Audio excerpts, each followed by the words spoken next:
let's get started. Anthony, why don't you introduce yourself first? Because we might have a couple new people on the line, or if they're catching this later on the replay. All right, awesome. Anthony Angelillo, mortgage banker over here with Paramount Residential Mortgage Group. Been doing this about 19 years. CEO, founder of Tag Team Nation Marketing Company, and co-host of Damage Control, top originator of the year for 2020 in Scotsman Guide. And we are about to launch something really badass. So I am excited to talk about that later episodes. We'll see once it's ready. Go ahead, Melinda. Good stuff. Hi, guys. Melinda Grimaldi, real estate title attorney for Grimaldi Law Firm and the Closer's Title, which launched last month. We are already closing deals under the title company, so we're super excited. Our first deal we closed was Anthony's refi, so that was super cool. That was a couple weeks ago, so now we're rocking and rolling and getting into the groove to have the two companies, and of course, co-host of Damage Control, one of my favorite things to do every week. And we are so happy to have Tamara back on with us. So I'm going to give you a little backstory. A lot of you that are watching right now may have not been on that original episode show that we had way back. It was definitely one of the first 5. And I remember that because it was right after we started strict quarantine. Yeah. And I remember talking to Anthony. Anthony, the agents are freaking out. I remember this. I remember like yesterday. How do we get these agents need to calm down? They need to refocus. They need to stay, kind of get their minds right. And I said, let's get Tamara on the show to talk about, mindset. So I think we got a lot of great feedback on that show. But today we're not going to talk about the fear and we might talk about fear, but we're not talking about quarantine or COVID. Today, we're going to be talking about psychology of success. Now, I'm blessed to be good friends with Tamara. So we've had many conversations where we've talked about, mindset and growth and, challenges. And so I really wanted you guys to hear her speak on a different angle because she's really amazing. So she has all these letters after her name. She can explain what those mean. But she's really, really awesome. Her office is in Aventura. And Tamara, why don't you introduce yourself as well? All right. Well, thank you so much. I'm excited to be here. Definitely that first episode was very much about managing that unknown and the fear with everything changing. And it's kind of cool 1.5 years later, I think 1.5 years, right? Or maybe a week, who knows? I don't know. To look at how far we've come and how things have changed. So thank you for the introduction. Is that a money tree? You guys have your money trees. I'm like, screw this, money tree. Yeah. So I am a psychotherapist. I have my office in Aventura. And if you follow me on Instagram or anything that I post, I do love posting because I love just that moment of sharing energy and inspiration. And if you follow me, you'll probably see that I often repeat myself with a couple of phrases. One of them is, you have to align your mindset, not just for success. We're going to talk about success today, but for anything, whether it's success in relationships, professionally, health, dealing with health issues, whatever it is, you have to start with a mindset. And then the other thing I usually say is work with your mind, not against your mind. So if you learn how to work with your mind, you unblock. If you work against your mind, you block yourself and you don't experience the success you want to experience. So those are the things that I usually kind of always put out there. And that's what I want to do a little bit today. I love that. I see that very often where there's professionals, realtors, whomever, working really, really hard. And someone who works that hard should be seeing success, but for whatever reason, they're blocked. And there's different reasons why they're blocked. I don't necessarily always know why. Sometimes I kind of have a hint as to why based on knowing people a little bit more personally, but it's such a huge thing. And by understanding what's blocking you, right, is how you can overcome, right? Understanding where your quirks are in your mind is how you start to unwrap and overcome them. So how do we start? How do we know if we're blocked? Yeah, I'm going to talk about it. There's different ways of knowing, and I have a million tricks, but I don't want to just give tricks. I want to create a sturdy foundation whenever I meet with clients, whenever I teach or share information, we have to look at the sturdy foundation and not just, have tricks, but I have tricks too. Okay. How much time do we have? Because I could talk about this for years. We have till 12 o'clock. Okay. All right. I mean, we can power through. We can go through it. Like, don't skip the good stuff, like if we go over a little bit and someone has to go, it's recorded. So let's get through some good stuff here. Okay. All right. So should I just go for it? Yes, go ahead. Go for it, and we'll ask questions as we feel like we want to interject. Yeah, feel free to jump in. So basically, what I wanted to do today, as I was thinking about what to share, like I said, I could do this. I'm actually writing a book right now, and I could do this for years, but we have 15 minutes. So we're gonna do it. So basically, I want to create space right now in this conversation where not only we're talking about a theme or a topic or success, but my hope is that this conversation will allow each person in here or whoever is listening to have a conversation with themselves. Because it's only in that moment where you really become still and you notice some things with honesty that you can change them. Otherwise, you keep being who and how you are. And that's just not reaching our fullest potential. So there's this potentiality within the mind that is accessible to us. It's there. We just don't reach it oftentimes. It is accessible, but because of life as it happens, events, how we were raised, trauma, whatever, our own interpretation of things, it blocks. So going back to what Melinda just asked, how do we know we're blocked? You may not know. You're just living life, but there is a blockage. And the goal is to become aware of that blockage to then be able to overcome. So that's the process of aligning mindset. Yes. So when we're talking about blocks, I think everyone has blockages, right? And it just depends on when you get to a stage where that block starts to show itself or starts to impact what you're doing, right? So everyone has blockages. What do you call them? Blockages or layers? I think you've used that word before with me. Yeah. These are layers, like layers of an onion, right? So to be able to understand our story, and paying attention to kind of your experience and why you feel the way you feel.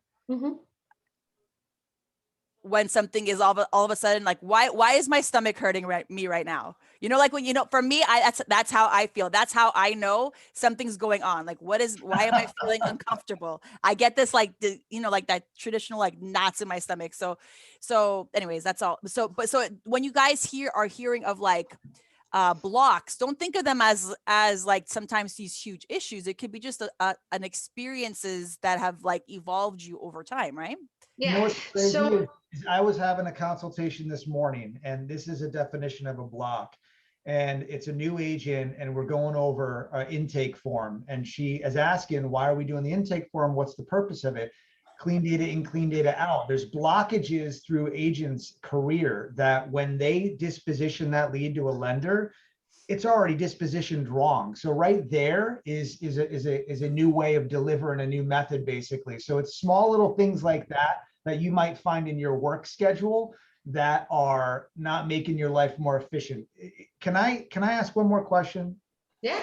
What's the definition of a blockage? Can it be work related, or are you going to go into personal, or are you going to go into work? I'm going to go into everything. I'm going to go into your mind. Go ahead. Go ahead. So a blockage is an experience. It is an experience that can be a perception. It can be an event. It can be, let's say you're preparing a contract or something. Most of you guys are all in the real estate business, right? In the event right now that we're doing. Yes. So let's say there's a contract and a mistake was made. That can be perceived as blockage. It's a block to the process. So it doesn't mean it's a problem. It doesn't mean it's failure. It's an event, a perception, something that may create a bit of a pause, anything that might stop you or make you feel something. Does that make sense so far? Consciously or subconsciously, right? Both. Both. Yeah. It's not always right in front of our face. why we do or not do things. Yeah. So when you were working with mindset, here's something to keep in mind. You can read thousands of books. Sometimes I read a lot. I love reading, and I'll take these empowerment books and business, success, entrepreneurial books. And I start reading and I go, nah, and I close it. And some I look and I go, this is awesome. Because sometimes people focus solely on the behaviors you need to focus on to be successful, like being disciplined, having a routine. That's all good. But this comes on a second part of a process that you need to know how to do. If you do that as your focus, you will fail. And that's why we quit often, because you're not aligned in your mindset to be able to have those amazing things work for you. So Hold on. Wait. So say that one more time. Reiterate. I don't know if I can say what I just said. I want to recap this because it's super important, and I wanted you to also differentiate a few things. Yeah. The books is very similar to what a lot of coaches will say. You must do this, and this. And a lot of those things, we know how to do them. They're not crazy different than what we do. It just, people will start and they stop and they stop because the coaches will go and tell you what to do, but they don't really, Tamara told me this and taught me this, like they don't really like a psychotherapist like her will wrap up like, why are you not doing it? Right. And so I know amazing coaches where I'm like, oh my gosh, this is amazing. Right. It's not what coaches do. It is what a person who's focusing on that theme, are they including all the needs to be focused on? So it's just a different way of looking at it. So for example, when you think of success, whether it's professionally, dealing with anything in your life, relationships, we focus so much, especially in this society. So when in the beginning of today's conversation, we were discussing layers. You mentioned that I use the word layers a lot. So basically life happens, as I mentioned, we get molded. We either learn things or we're taught things, or we also interpret things. Any of those things create your mindset, okay? So if you focus on, so let me kind of go back a little bit to what Anthony said to repeat. Yes. If you just focus on doing, you are focusing so much on what you need to do. It's in the I do, not the who I am. The who I am is what comes first before you focus on the what I do or how I do it. The I am has to be clear, because if the I am's not clear, you get blocked. Okay. So to kind of recap a little bit what Anthony asked to recap, think of it as a house. Since you guys are all in real estate, think of it as a house. Let's go there with the appropriate analogies. A house, you can buy a house, purchase a property, make sure you use Melinda and Anthony. They're amazing. And let's say there's a crack in the foundation, but you purchase it, you paint it, you freshen it up, you design it with the amazing designs, but you don't address the foundation. Eventually it's going to fail. It's going to have the blockages that will come up. But if you work on the foundation, which is your mindset, what is a mindset? Is the foundation that holds your beliefs. What are beliefs? It is what holds your thoughts.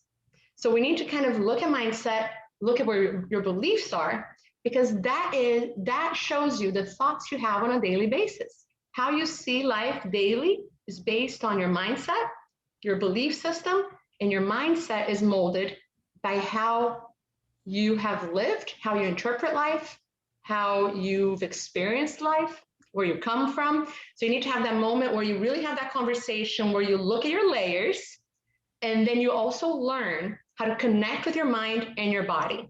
So think of the house, understand that there needs to be a moment where you look at your mindset, what has molded your mindset and your beliefs. So here, since we're talking about the psychology of success, what is psychology? The study of the psyche, the study of the mind, because the theme today is success.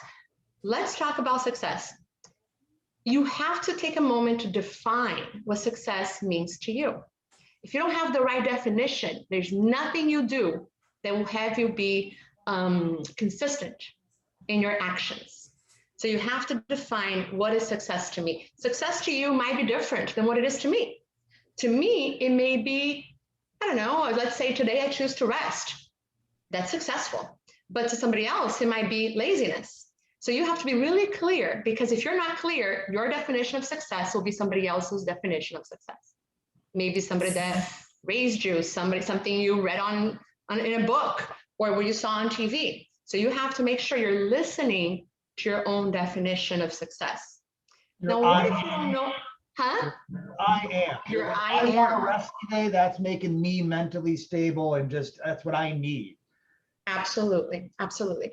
If you don't have your definition, you won't be clear enough to know the trajectory and the path, you know? So we're going to cover a little bit today, the different types of mindset to make sure you keep in check, so you can catch yourself if you're in it or not. So I want to make sure by today I give you guys like a platform to stand on, but also little exercises and tricks, because it helps. We all need them throughout the day, right? So if you know your definition, and just think about it. When I think of success, what comes up? Let's say you say a certain number of clients a month, or an amount in the bank, or whatever it is for you. We may have to challenge that mindset and shift it, because what if that goal is what's blocking you? Right? Sit with it for a little bit. What if your own goal is blocking you? And I'm going to explain how and why. This is why this is so cool. So I had this client a little while ago, with social anxiety. So she came in to see me, and I specialize in anxiety. So she came in to see me, and what she really wanted was to be able to raise her hand during meetings at work without experiencing that turbulence that we physiologically feel when we're anxious. She wanted to be able to walk into the coffee shop and order her drink without worrying so much of how she's ordering, feeling so exposed. She wanted to be able to give feedback in meetings. She wanted to be able to call clients. And just the fact of making that phone call, if you guys are in real estate, I think that's something that you guys usually do, but not just in real estate. Thinking of putting yourself out there, that can create an anxious experience within you. So her goal was, I want to be able to give feedback. I want to be able to call clients. I want to be able to walk into the coffee shop. The thing is that the way you label that experience, like making a phone call, if you see that as fear or a scary thing to do, guess what? Your brain obeys and follows the command your mind gives it. So if you're identifying that as your goal, but your goal is something so scary, you're going to have a reaction to that. It's going to be harder to achieve because you're focusing on something so scary. So sometimes you have to shift the goal so it becomes easier for you to really connect with it, to then be able to do it in a better way. Why do we procrastinate? I'll tell you why. One of the reasons, there's many reasons why we procrastinate. But think about it this way. We know there's something we need to do. It's something serious, important, it's needed. But because in a way, it's something we may not be looking forward to, maybe it's a big project. You know, if I say to you, let's say you love ice cream, and I say, you know what, you get to eat this ice cream. You might not procrastinate at all. You just go ahead and eat it, and you're super psyched. You have energy moving towards it. But let's say it's a big project, you know it's important for your career, or it's a phone call, but you procrastinate that phone call. It's because you have labeled that phone call as scary. Your brain will obey your mind's command. So in a way, we have to understand how you're labeling things, meaning look at your mindset, look at your belief systems, look at how you label things to be able to then, with awareness and intention, shift them. Does that make sense so far?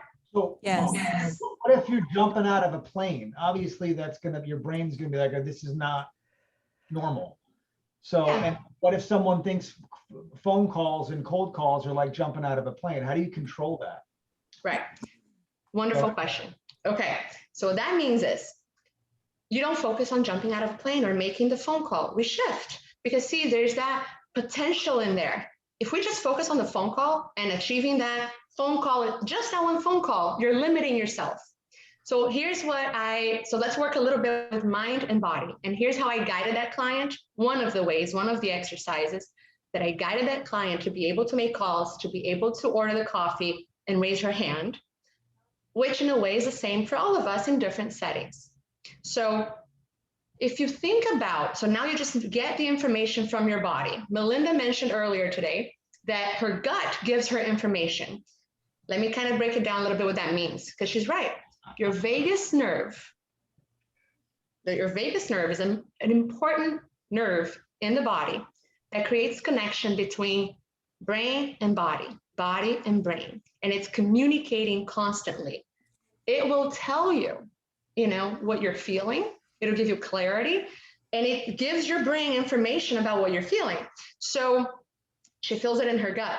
So if I go to you and say, when you're making that phone call, when you're about to jump out of a plane or walk into a meeting where you are sitting down, you're going to raise your hand, the raising the hand, the making the phone call, how does that feel in your body? And people may say tense, cold, scared, restricted. And then if I say, what do you really want? What is your definition of success? I want to feel calm. I want to feel able. I want to trust. I want to feel courageous. How do those things feel in your body? Warm, flowy, at ease. So we start focusing as making that the goal. We focus on no longer giving so much power to the phone call, but thinking about the pride of, exerting that energy through your body as you are doing whatever activity you choose to do. When you start shifting your goal to an I am, the I do gets easier. Does that make sense? Complete sense. So I'll give you a personal example. If you are I don't think there are any therapists in here or in the healthcare system, one of the things we have to do is documentation. Documentation is a nightmare. What that means is not only you see the client, but then afterwards, all these things you have to document and do. Most therapists and anybody in the healthcare system avoids it like the plague, or we procrastinate. But then because we have to do it, we find ourselves over the weekend not going out and doing it, right? So I realized I was procrastinating my documentation. So I said, okay, what can I do? How can I shift this? Because it's important, it's necessary, I have to do it. So when I think of documentation, I get tense, like I don't want to do this, angry a little bit.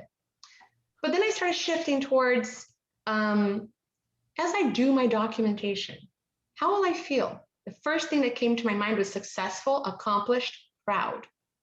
But if I avoid that because of how I look at it with being a nightmare, it makes me avoid it. Your brain obeys. Whatever you label as not good, your brain works. It's working well if you avoid it, because your brain is wired to protect you. So whatever you label as undesirable, your brain will do everything to make you avoid it. That's why you procrastinate and you quit, because your brain is working well. Now, of course, if you've gone through some serious trauma, your brain may not be working well, but that's a different topic, So if you're avoiding and procrastinating, that's your brain's way of protecting you. So we need to shift labels. We need to connect with a different feeling of who I am, what I want, my goal, to then do the I do well. Make sense?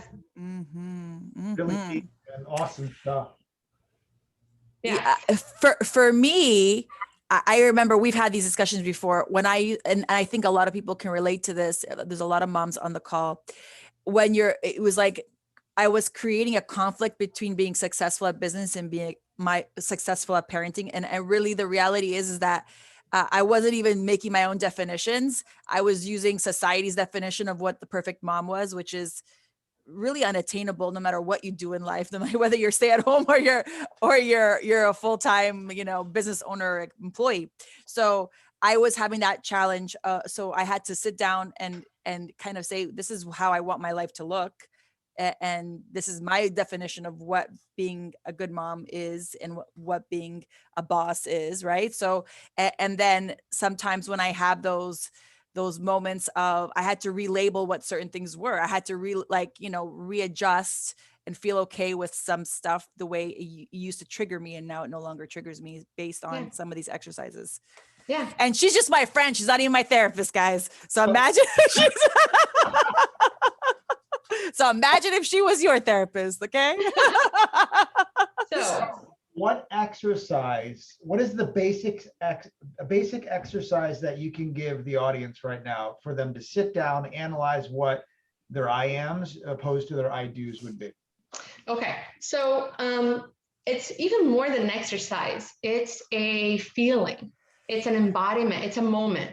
It's a moment that you allow that internal conversation to happen. So every client that sees me, we have this moment throughout treatment, throughout our time together. And a lot of times I see people with severe mental health issues. And sometimes I just see people that just want to kind of make a decision or just feel more at ease, you know, with themselves. So it doesn't matter what you're going through. We need to create this connection with our energy, with our mind, with our brain, with our body. So it's that moment where you stop and you really start doing, it's like a self-inventory. I like to call it that. When you start looking, you know, what are my definitions? What are my expectations? What is this house that I live in? You know, how am I perceiving my current situation? So I'll give you an example. I do a lot of treatment for pain management, okay? Because here's an interesting thing about the body.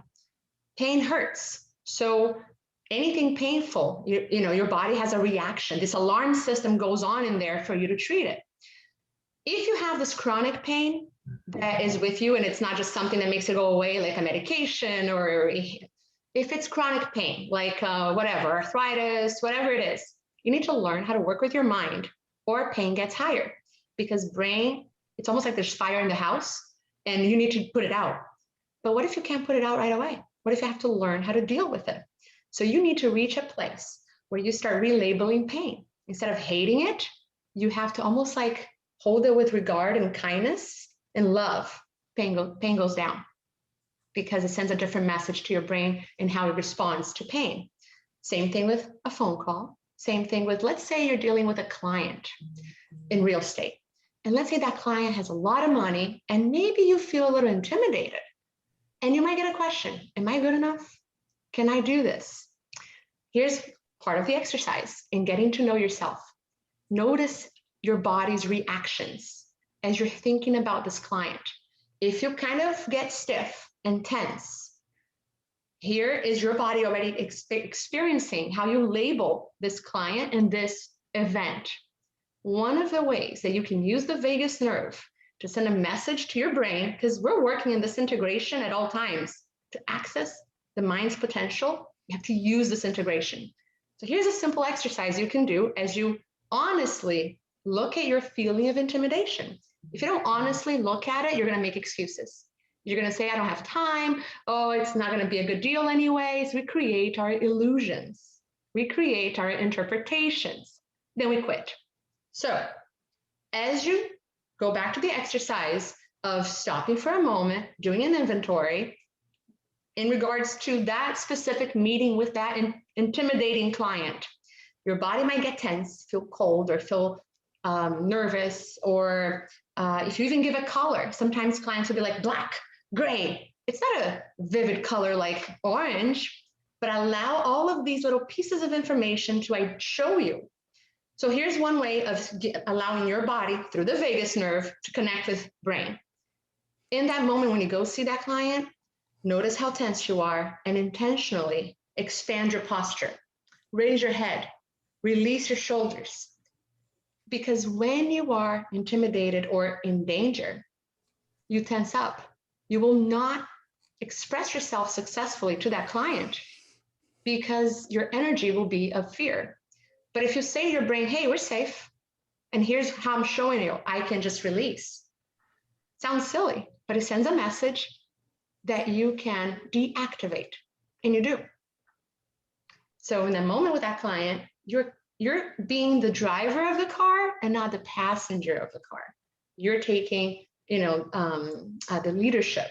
But if you don't have that moment of connecting with yourself, you miss an opportunity of alignment. Make sense? Does that answer your question? Completely. I mean, definition of pain, marathon runner, I always use this analogy. You have to, train your body every single day, and it sucks, and you have to deal with it. But okay, what's another definition of pain? Not physical pain. What about like just being rejected by the phones every single day? Same aspect? So the physical pain, you actually feel it. And when you feel it, it's just like touching something hot. Immediately when we touch something hot, we don't go, this is hot. Let me remove my hand. It's best for me. We have this built-in survival reaction of anything that is unpleasant for us to avoid. That's why we procrastinate. We will avoid anything unpleasant.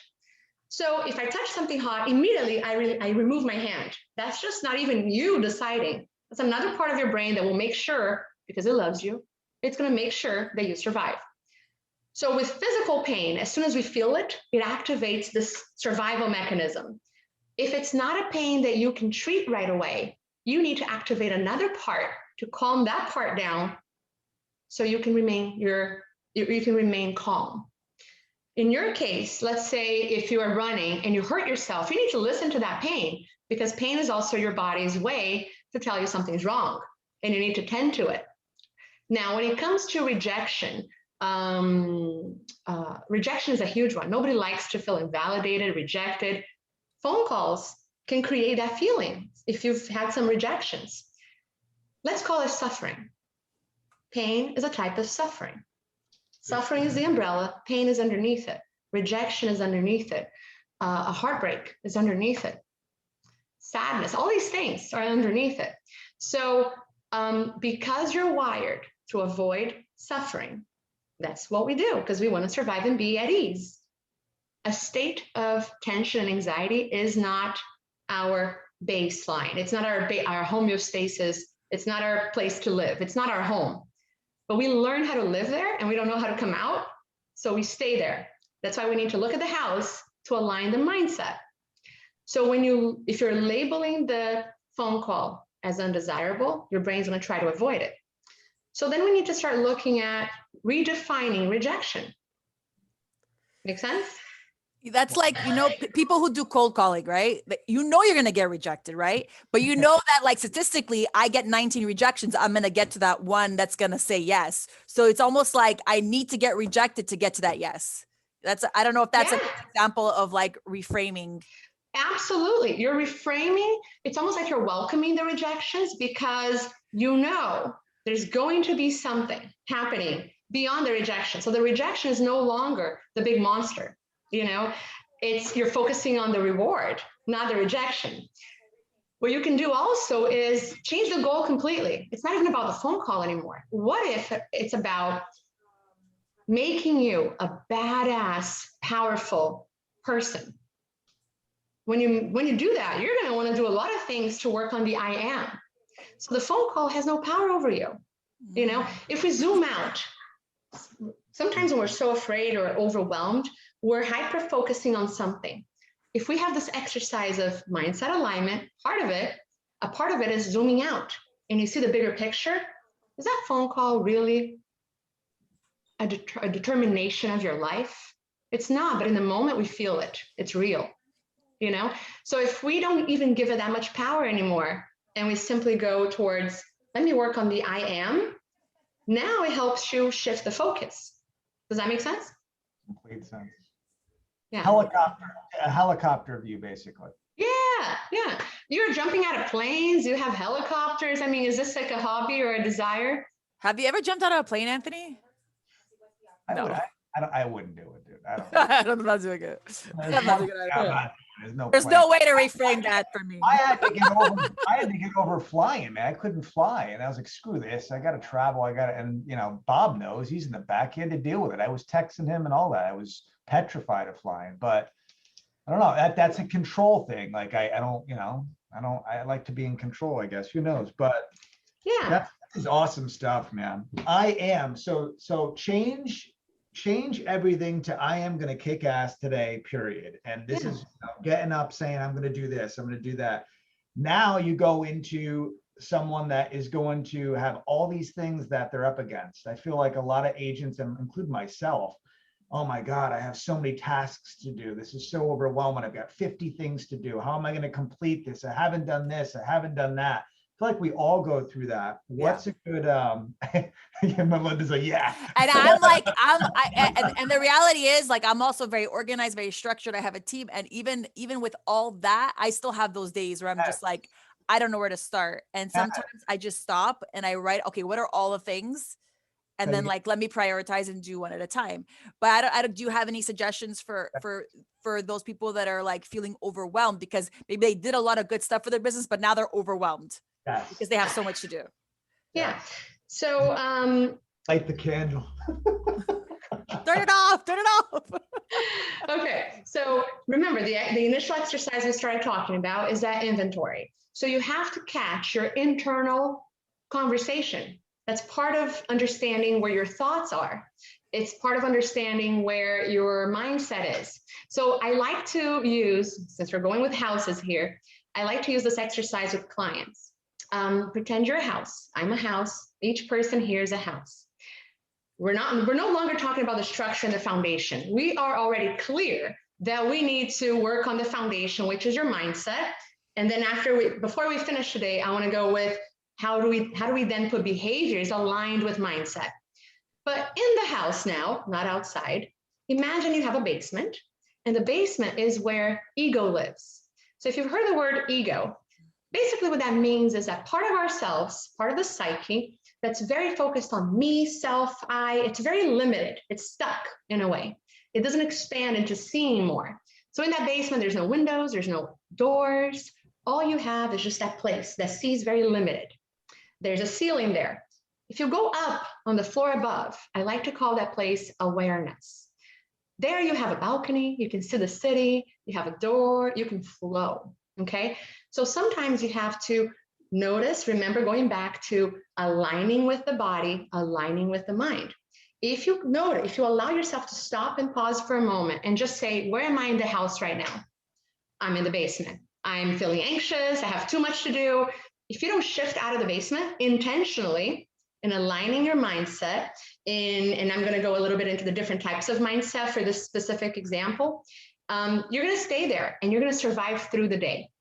At the end of the day, you will feel drained, overwhelmed. There's never enough time. There's never enough money. This is a scarcity mindset, what people refer to as scarcity mindset. It's also referred to as fixed mindset because in the basement, we're fixed. We're stuck. You know, there's a lot of just a lack of movement and flow. In the floor above, on the floor above, there's movement. So the scarcity mindset is that place where we get so hyper-focused on the event, on the problem, that we go into a little bit of survival mode. When you're there, you're not creative. You may focus on problem solving, but you're not going to be at ease. So the opposite of that, the one that's where we want to shift to in that place of awareness is called abundance mindset. It's called growth mindset. So I realized as I was building my business that I was saying, oh my gosh, there's so much to do. And I'm so excited about all these different things. I have so many awesome ideas. There's not enough time. Crap, there's not enough time. Frustration came up. I noticed the feeling of frustration. What does it feel like? Give it a color. I mean, I'm not trying to be silly, but if you create space for that moment with yourself, it informs you the internal narrative, your mindset, your beliefs. Practice enough in this way that it just creates this union. It's true like an integration with the self. So what was I saying? I just lost my train of thought. You were telling, I was going to ask you like about this actually, or bring it up, how we used to always say we have to stop saying, I don't have enough time. Right. The no time, right? Because it just like, it puts you in that space already versus. Absolutely. So going back to Anthony's question, here you have an entrepreneur trying to make it, having all these ideas, there's so much to do. The positive of that is that, hey, there's a lot to do. You know, it's not that there's a lack of things, there's a lot, but it can be very overwhelming. So you have to notice that if you stay in the scarcity mindset, it limits you and you feel the frustration, and it almost connects, it's very close to connecting you to feeling like a failure, like nothing you're doing is enough.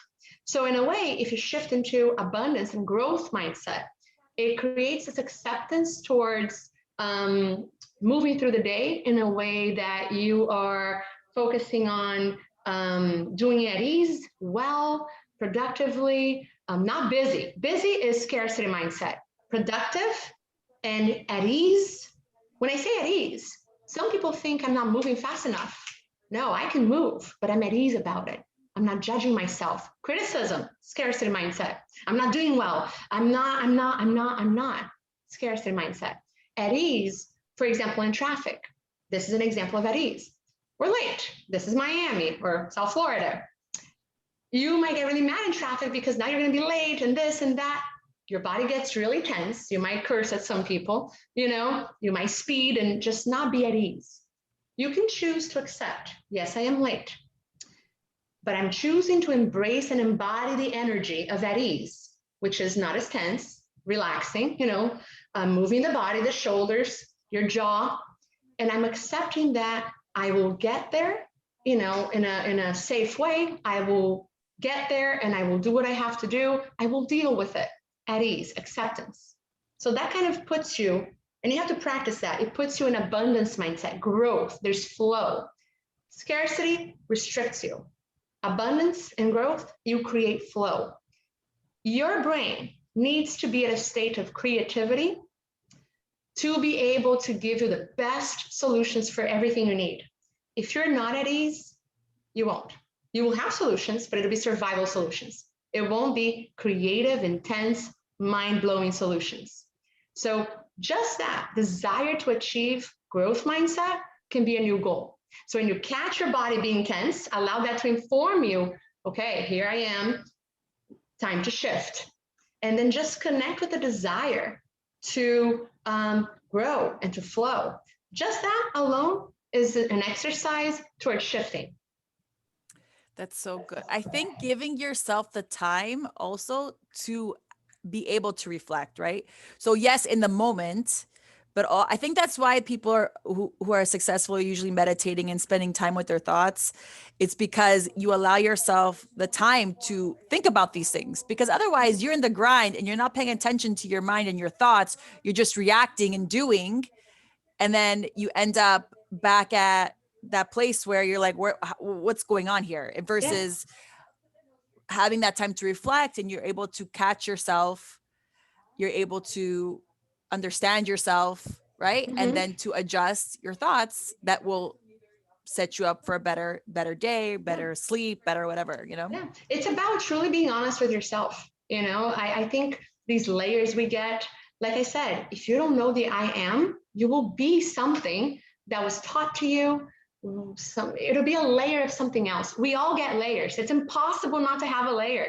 Right. Living in a certain country compared to another country, society, parents, doesn't matter. We all get layers, but you have to create that moment of reflection to be able to identify, what have I been, how is it that I usually feel? What's my belief system here? Yeah. And just a little moment of kind of self-assessment helps you kind of catch. So daily, you can go, okay, I'm feeling tense. Allow your body to inform you if you're in the scarcity mindset, you know? So then you can shift it. I think that's all. Some people will do it even by journaling, which is another way to see where your thoughts are, just to like jot them down. So you were saying to be honest with yourself. Why do people have a hard time being honest with themselves? Like to themselves, no one else is listening. Why can't they admit? Like, I know it's challenging. Like, I think through growth, like sometimes we reject or push back on things because we know that's actually something that we need, but we don't want to acknowledge that's what we need. We don't want to acknowledge that we have this issue. We don't want to acknowledge that we have this problem in a relationship or in a business. Some people don't look at their numbers because they don't want to acknowledge that they have problems in their business, you know, things like that. Yeah. So what is that? Where does that come from? It's a great question. So it's subconscious. So we're wired for self-protection. One of the reasons we avoid, it may not be danger, right? It may not be they're in danger, but you're not wanting to have a certain conversation, or you're not wanting to look at your numbers because it leads to a feeling of not being safe or undesirable feelings. So the reason why we avoid things, the reason why we're not honest with ourselves is often, it's self-protection. So if you can, but see, the self-protection mode within the psyche is primitive.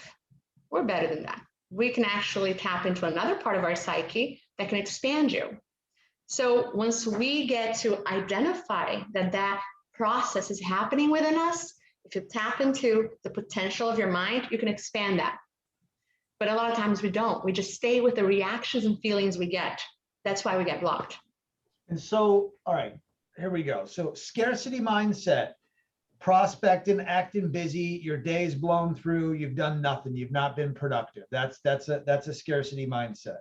Fixed mindset, you're stubborn in your ways, you're doing the same shit, no answers to to have your problems answered, and nothing's seeming to go Not your wanting way. to change, Not right? wanting to change, not results, whether it's physical, mental, whatever the case may be. Abundance mindset cures everything, to grow business, to be productive, to think abstract, and to problem solve, and to keep calm, to address issues at hand. Is that? Yeah. So here's an interesting thing to help shift. Let's say you had a day where you weren't productive, where you feel like, I didn't do well. I didn't complete anything on my list. Immediately, because of the basement of the house where ego lives, we might go towards judging ourselves and criticizing and feeling like a failure. Well, if you notice you're there, you know what it sounds like already. We talked about how it feels like. Then you know it's happening. Once you know it's happening, let's go to the other floor of the house. Notice that happened. Recognize it. 2 things to practice: compassion instead of judgment, and curiosity. What that means is notice it happened. Notice it wasn't the day how you wanted it to be. Okay, it wasn't. We're not perfect. Perfectionism is an illusion. Perfectionism is part of scarcity mindset. It is an illusion of not accepting anything else because I don't want to fail, because I have to have something be a certain way. It's fixed. So knowing that and wanting to be the best I can be, compassion recognizes how the day went. We're not gonna lie to ourselves and say, oh my gosh, no, it was a great day. Let's say it wasn't. That's okay. And then add a dose of curiosity. I want to align my attention with my intention. When your attention is aligned with intention, meaning you're focused with your goal. So today wasn't a great day. Tomorrow, I would like it to be a little bit better. There's a book that says 1% better. If you can just do 1% better tomorrow, so here's compassion instead of criticizing yourself, and then you focus on the attention for tomorrow, meaning your energy, your actions, what needs your attention to match your intention. And then tomorrow with curiosity, I wonder all the things I can accomplish, and connect with the feeling of I'm going to be that energy of expansion, that energy of being able to speak to somebody and exert that energy, So it's the curiosity towards the I am that I can be, the I am that I truly am, and not based on the layers and based on the illusions I've created about me and my life. Attention to align with your intention. And that, if you're clear, you have to be clear about your intention. If you say your intention is to, make a certain amount of money by the end of the month, that's not as clear, because yeah, it's a nice goal, but if that's creating anxiety for you, we need to shift that goal. So get really clear about your intention so you can align it right and put your attention on it. If you say, okay, it's not about the money, because a lot of times people have a difficult time reaching that money. So now survival mode kicks in, and then they get fixed. But if you say, I'm going to exert my energy in every phone call, in every file that I touch, in every client I speak with, I'm going to be that I am, and this will lead me to close deals. This will lead me to my abundance. Now it's not about the number anymore. It's about the energy you're exerting. Your mind will accept that better than, crap, there's a number, and that's a scary number, and we're not close to it. You're going to have a blockage. Yeah, that makes sense. This is great stuff, man. Let me ask. Go ahead. I wanted to ask you a question, because Anthony and I always talk about this. Like when we work out, he works out more than I do. When I work out in the mornings, I always have a better day. But some days I don't do it because of whatever reason. Lots of reasons. But what is it physiologically? Like what happens to our brain? Why is that the way it is? Give me something there. Okay. Huh? Dopamine. Yeah. So in the brain, when you working out helps the release of endorphins and dopamine. Dopamine is the happy neurotransmitter. It's like the good juice that we want. When you work out, automatically your brain starts producing more of that and you feel it. You feel the results. You feel excited. In addition to that, after you work out, you also might have a sense of pride, accomplishment, all of those things that can mold belief system and who I am, and I am doing well. Here's the thing about working out. So because of all my health issues, I've had to adjust how my body works. So in the past, I used to lift weights and run for hours. Now I have to be mindful of how much I walk. So I remember I was on my spinning bike and I decided to do 20 minutes. I did my 20 minutes. I felt pride. A second later, I went to the basement of the house. And I went, well, 20 minutes, not an hour. What is that going to do? That little voice of the ego made sure to speak. In that moment, I felt sad. I felt like a failure. And I had to go, Tamara, this is not happening, because I make it a commitment with myself to practice self-awareness. And then I said, oh, you're feeling like a failure. And I said to myself, Tamara, we're not going to do that. This is a relationship with the self. I'm going to practice my compassion. I'm going to create this integration with self. 20 minutes is great. It's better than 0. We have to go slow. It's about creating this relationship. We're no longer going to be in the basement of the house. So the mental aspect with the physical aspect in the brain unblocks. But how come I know, so why is something that I know, maybe this is a personal question, but I'm sure a lot of people can relate. It's something we know is good for us. We feel good after we do it. The brain is releasing endorphins. Why is it so hard to get on? Why is it so hard to start? Great question. I'm glad that you said that, because there's a part of us that labels it as maybe hard work. I don't feel like it. I'd much rather be asleep in the morning, more desirable. As soon as you label that as undesirable, you'll be like, I don't want to go, because your brain it's not igniting in a way that makes you run towards it. If you have this feeling towards, getting up in the morning being desirable, you're not going to reject it as much. So I struggle a little bit with getting up in the morning to work out. So instead of thinking about the workout itself, I focus on self-love and the energy of vitality feeding my cells.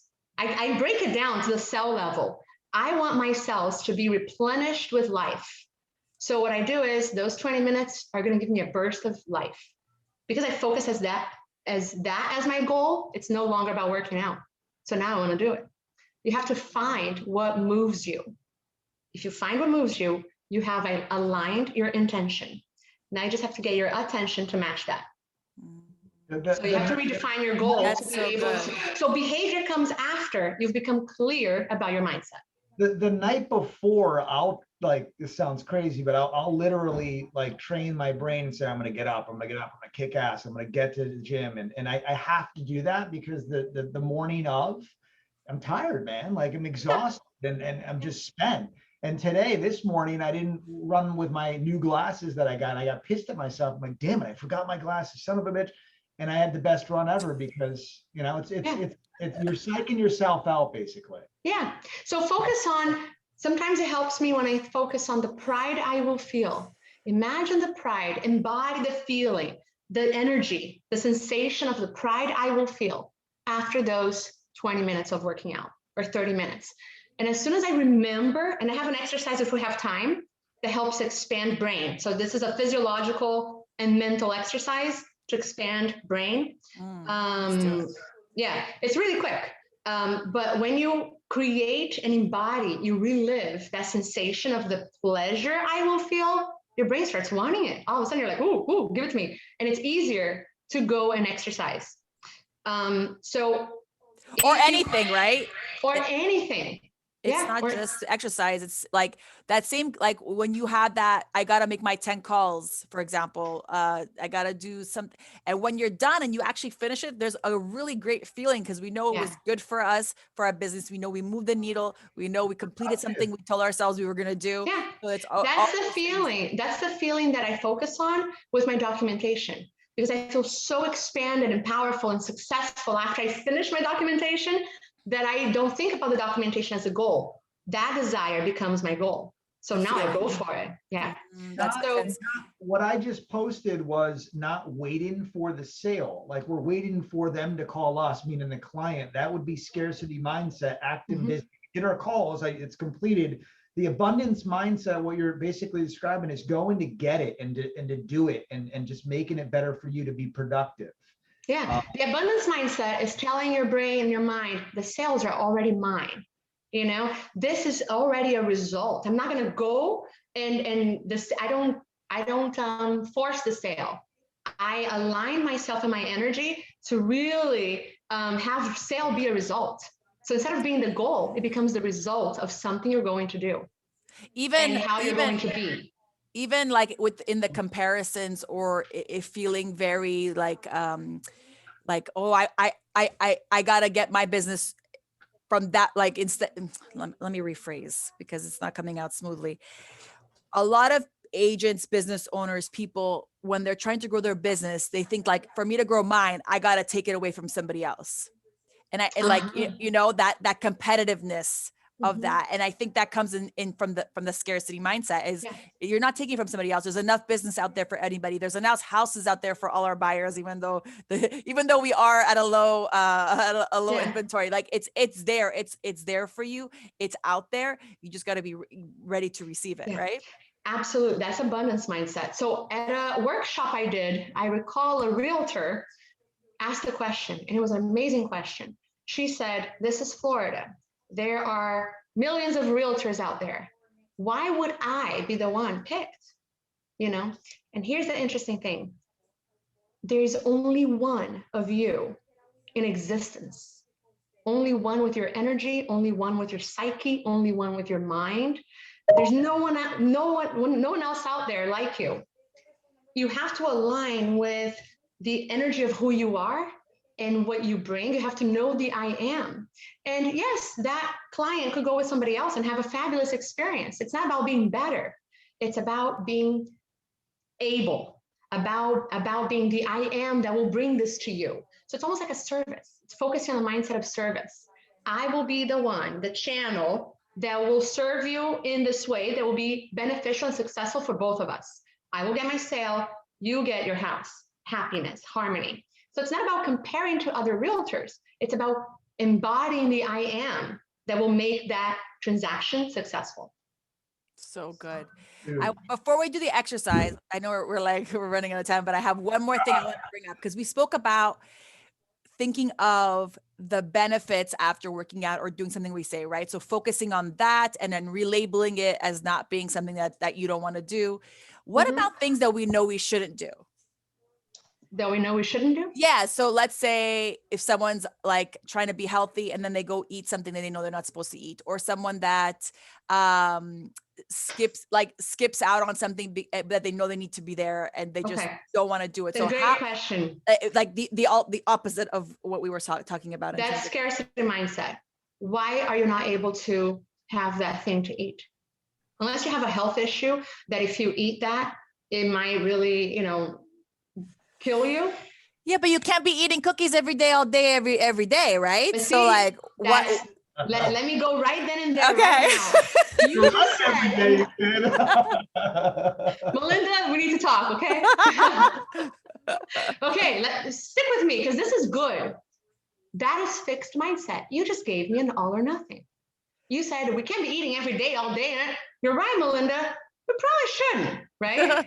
But that slice of pizza, too, those cookies, there's nothing wrong. It was the layer of society that created this diet culture that now makes that cookie have so much power. What if we ate the cookie and we go, okay, I had it. It was nice. I'm gonna match my attention with my intention for the rest of the day. I'm going to match my attention with my intention tomorrow and balance it. I like to say the balance is not a place to get to. Balance is daily. It's like daily. How was my morning? How can I add a little balance to it? That relieves so much stress, you know, because then you don't feel like you're failing all the time.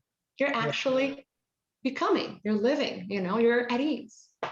Even if you have 50. I switched that. So about 5 years ago, man, I switched that. I was thinking like 4 months ahead of time and I was going nuts. It's like, there's no way I'm going to do this. And then I was like, screw this, day by day. And it's so now it's clear set mindset with just dealing with today. And everybody has bad days, good days. It's okay. It's about that compassion and curiosity, you know? Good stuff, man. I know. Okay. So what's the exercise? Oh, okay. Okay, couple of things. So what I would like to have you guys try, if you'd like, is at the end of the day. So there's this part in the brain. It is in the prefrontal cortex, and it's right here. It's the medial cortex. That part is powerful with awareness. If you work on expanding it, it helps you become more aware and with an expanded vision of everything, not so stuck and fixed. So at the end of the day, take a few minutes, a couple minutes, doesn't have to be meditating, and no, just a few minutes, and think of an event. And I think I posted about this a while ago, but think of an event, maybe during that day or that week, but try to find in the day that gave you pleasure, that it was filled with good feelings and it was light, and just stay there and try to refill it. Try to notice the sensations, try to go back into that moment just for a little bit. Use your memory and your imagination. Here's an example. The other day, I was, my office is really cold sometimes. So there was a moment where I made some hot tea and I was sitting on this chair I have where by the window, and I have like the long, big windows, and the sun was just hitting that chair. When I sat on it, it was warm. And when I just closed my eyes and I felt the sun and I had my cup of tea, I just felt so like warm and cozy. And in that moment, I just went like, ooh, just like when you take off your shoes at night, right? I don't know about you, Anthony, but when I take off my shoes, I'm like, it's great. That moment of pleasure. So I want to notice something specific and relive it. So remember the coffee, the tea, remember the feeling of pleasure. It's more specific than just thinking about your family. Now, if you had a moment where, let's say, your son or your kid held your face and gave you a kiss and you felt that moment, think of that. It has to be specific. It cannot be general. Because then it's gratitude, but we need specific pleasure with connecting with that moment. If you do this every day, you're going to be working out this part of the brain. And it helps you shift faster into awareness from ego, because we have an ego. We have this level of the house. It's normal, right? We won't go there sometimes when there's traffic, when we have an argument, when we feel fear, but we want to become able to shift up. Now, here's the thing about working out and everything we talked about. The more you focus on shifting, it's just like a muscle. In the beginning, you're not too good at it. You resist more, but the more you do it, it rewires your brain. It becomes a part of who you are. So it's difficult in the beginning, but then it just becomes easy afterwards. Amazing. That's awesome. That's awesome. Great. Great. That was an amazing, amazing hour. I feel so. That was so good. I can keep going. Highlighted stuff, man. Like, I'm like, it all intertwines with everything. It's so good. And it's so important that we don't ignore these things and take the time. So that's why we brought Tamara on, to help you guys take some time to think about these things. Thank you so much, Tamara, for joining us today. My pleasure. Hope you guys enjoyed the show. Anthony, another great show. This is definitely one for the books. And that's it. That's a wrap. Let's have an amazing day, guys. Thank you, guys. Bye. Thank you. Bye. Thank you.